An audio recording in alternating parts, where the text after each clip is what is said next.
Bonjour à tous. On va parler aujourd'hui du communautarisme, puisque c'est un mot qui est souvent utilisé dans nos médias et j'aimerais qu'on comprenne un petit peu tous ensemble à quoi les personnes essaient de faire allusion. Et en fait, c'est pas compliqué, il y a une stratégie médiatique en fait qui est simple, c'est-à-dire c'est de faire croire que c'est l'autre qui pose problème. Vous savez, dans le débat, c'est-à-dire on fait croire que c'est la stratégie de l'autre en fait qui est en place. En réalité, on utilise soi-même la stratégie qu'on dénonce chez l'autre.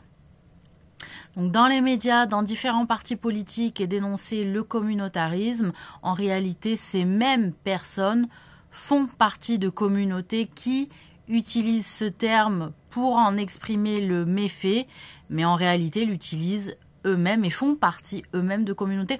On fait tous partie de communautés et il y a une énorme hypocrisie à faire croire que nous ne faisons partie d'aucune communauté. En fait, on a réalisé, on le sait, qu'on a besoin de communautés pour survivre.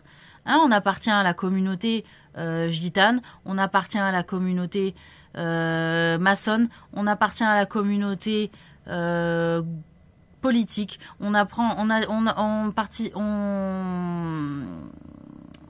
est de la communauté noire, on est de la communauté pas que noire, mais ivoirienne, congolaise, on est de la communauté arabe, on est de la communauté soufi, on est de la communauté salafi, on est de la communauté de l'arrondissement de France, de tel arrondissement, de tel département, de telle ville, de telle région. Voilà, ce que j'essaie d'expliquer, c'est qu'on nous explique que en fait c'est pas bien le communautarisme, mais en réalité on fait tous partie d'une communauté qui se bat pour vivre dignement, correctement, et enfin de manière à être respecté par les autres communautés en fait qui s'organisent. Si on est organisé en communauté, c'est bien parce qu'il y a des communautés qui ont commencé à être organisées et qui se sont organisées de manière à dominer les autres communautés. Cela fait partie de l'histoire du monde que les communautés s'organisent de manière à dominer les autres communautés. Donc à un moment donné, de quoi on parle?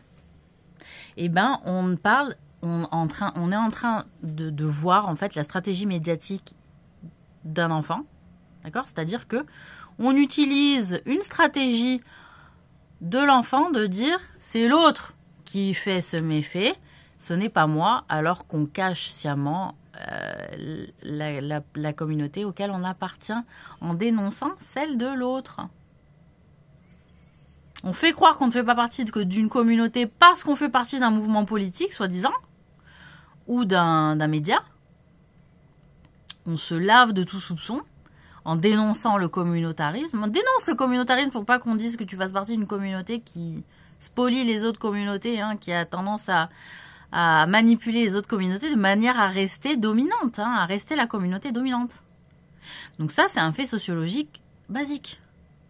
Sauf que la base, on nous l'apprend pas vraiment, c'est-à-dire que il y a des matières en fait qu'on découvre à la faculté quand on va à la fac et pas tout le monde va à la fac. C'est-à-dire qu'il y a des matières qu'on découvre à la faculté, mais qui devraient être enseignées en réalité au lycée, au moins. Donc, il y a encore une fois une manipulation médiatique de l'ordre de l'enfant, de l'ordre de l'adolescence, et on compte sur l'ignorance de nous, peuple de France, on compte sur notre ignorance pour croire et dire et alimenter les croyances de manière à ce que les gens croient telle théorie plus qu'une autre. Et qu'on en a fait les communautés une faiblesse dans notre pays. Et en réalité, d'autres pays ont fait le choix d'en faire une force. J'ai vu, j'ai partagé sur mes réseaux une vidéo où on voit un Anglais qui répond à Monsieur Pro de CNews et qui explique qu'en Angleterre, on n'a pas les mêmes soucis de communautarisme et que les Anglais ne font pas un problème avec ce que les Français en font un problème. Parce que nous, on aime bien débattre. Voyez, blablater, débattre. Sauf qu'à un moment donné, débattre pour débattre, en mettant à mal le bien ou la réputation d'une communauté, sans se baser sur la réalité, hein, parce qu'il est compliqué de connaître la réalité d'une communauté, hein, de manière vraie, de manière exacte, sans se baser sur des rumeurs, sur des on-dit, sur des je te rapporte. Hein. Donc tout ça, ça influe une mentalité de commérage et on crée l'ignoble réseau de commérage qui se base sur des rumeurs et qui lance les rumeurs des gens qui peuvent être sensiblement complices de communautés qui en réalité ne respectent pas les autres communautés. Il faut savoir qu'il y a des communautés qui ne veulent pas respecter les autres communautés et qui ne supportent pas être sous domination et donc elles se battent pour garder la domination. Donc voilà, soi-disant en ayant peur que l'autre la spolie, l'autre communauté ne la respecte pas, etc. Alors qu'on a tous appris à être des communautés qui respectent les autres communautés. Depuis la nuit des temps, c'est comme ça. Donc les peurs, hein, elles alimentent aussi les rumeurs de manière à garder la domination. Mais la domination, qu'est-ce qu'on en fait? On fait le mépris, on fait le mal, on fait le méfait, hein, sous couvert de, encore une fois, de la peur. La peur de l'autre, la peur de laisser la part belle à une autre communauté. Eh ouais, mais du coup, vous avez fait le mal, le mal, le mal, le mal. Le mal s'est accumulé, s'est accumulé, s'est accumulé. On ne sait pas, hein. Mais il peut y avoir un retour de bâton. C'est une possibilité, mais après, il faut assumer. La dignité, c'est-à-dire j'ai fait le mal par peur. S'il m'arrive le mal, va falloir que j'encaisse et que j'assume. C'est ça aussi la réalité qu'il faut pouvoir se dire. Et c'est ça être digne de vérité et de justice juste. Hein, pas la justice de bas niveau. Hein, où on rend une justice où on se base sur les faux semblants. Voilà. Donc le communautarisme est un vecteur de survie pour les communautés, de vivre mieux, de pouvoir s'organiser. C'est pour ça aussi qu'il y a une part des personnes qui s'attachent à développer l'individualisme, hein, en disant moi je suis un individualiste, etc. C'est-à-dire on se détache des communautés pour faire vivre sa propre personne. Et en étant moins sous l'influence des notre communauté c'est ça, la culture c'est ça, la famille c'est ça, il faut que tu fasses comme ça, c'est la règle dans notre communauté, etc. Parce qu'en réalité, il y a des communautés qui ont énormément de règles, qui ont énormément de lois, qui ont énormément de façons de faire et qui sont parfois délétères pour les individus seuls. Hein, pour les individus de cette communauté, il y a du mal pour la survie du groupe. Mais sauf que des fois, il y a des communautés où il n'y a pas de bon sens. Hein. Il n'y a pas le bon sens et donc les individus survivent et font vivre cette communauté mais qui leur fait mal. La communauté fait mal aux individus de cette même communauté et ça, il faut pouvoir aussi le dire et que ceux qui dénoncent en réalité le fait de communauté, hein, c'est-à-dire on est obligé d'appartenir à des communautés qui nous donnent des règles qui nous font mal, en réalité... Là, ça peut s'entendre, hein, c'est-à-dire je dénonce l'effet de communauté, puisqu'en réalité, cela met à mal le destin individuel des personnes. Hein, et que du coup, on porte toujours le poids de la communauté, il faut penser à la communauté, il faut penser à la communauté qui passe toujours devant l'individu.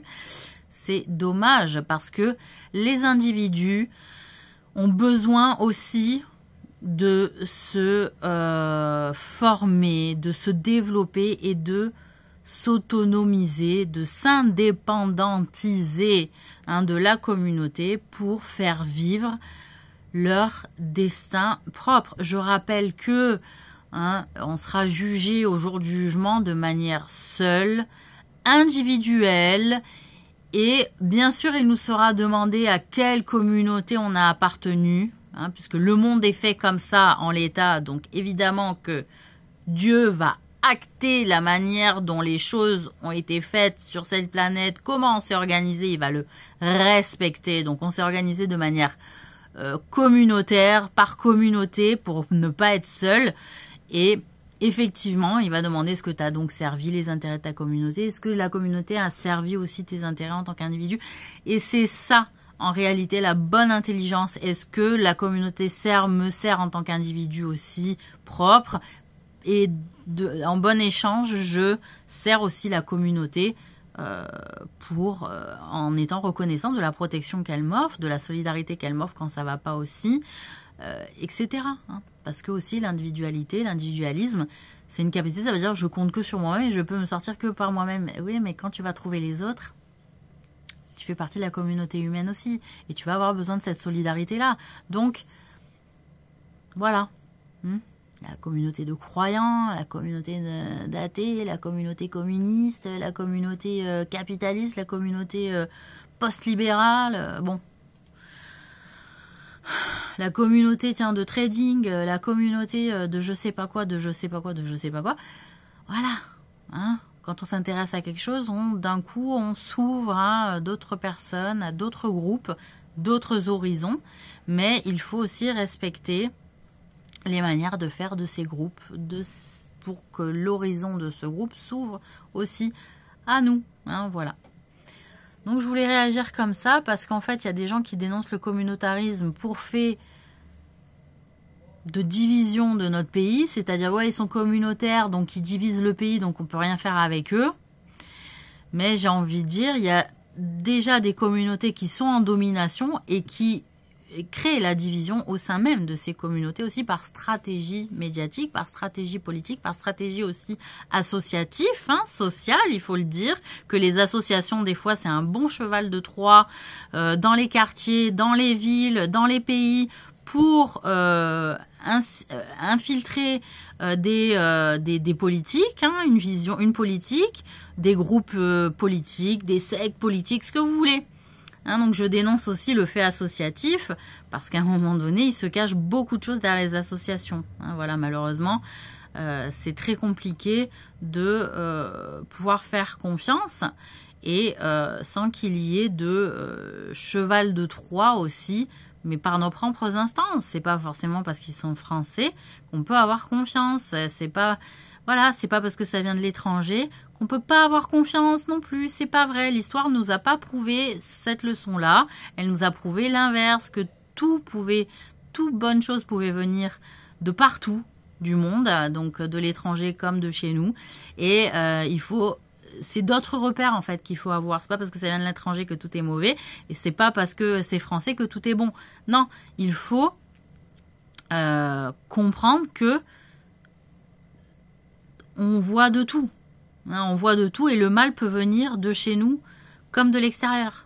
Hein, voilà. Donc attention, hein, parce que les enseignements, ils étaient aussi beaucoup comme ça. Le mal ne vient pas forcément de l'étranger. Et le soignant pouvait venir aussi de l'étranger. Rappelez-vous, des fois, on s'est retrouvé dans des situations où on avait un malade de chez nous et que c'était un étranger qui était disponible parce qu'on n'avait pas de personne qui pouvait soigner de chez nous. Et donc, on devait faire confiance à l'étranger aussi. Ça, c'était un acte et une épreuve dans la foi aussi. Je le rappelle, on a vécu des moments comme ça. Voilà. Allez, bonne journée.